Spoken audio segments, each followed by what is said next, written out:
నా 25 ఏళ్ల రాజకీయ ప్రస్థానం తెలంగాణ ప్రజల ముందు ఒక తెరిచిన పుస్తకం లాంటిది. సరే, గత కొంతకాలంగా మా పార్టీ పైన అదేవిధంగా నా పైన కొన్ని రాజకీయ పార్టీలు చేస్తున్నటువంటి వ్యాఖ్యలనే వారు కూడా చేయడం జరిగింది. అయితే ఆ వ్యాఖ్యలు వారు ఎందుకు చేశారో అది వారి విఘ్నతకే నేను వదిలేస్తున్నాను.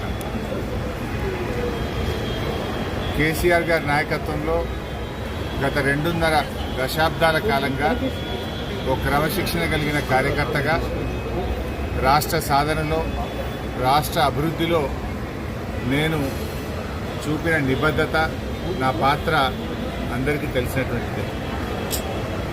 ఈరోజు రాష్ట్రంలో ఎరువులు దొరకక ఒకవైపు రైతులు గోసపడతా ఉన్నారు, మరొక వైపు వరద ప్రాంతాల ప్రజలు అనేక ఇబ్బందుల్లో ఉన్నారు.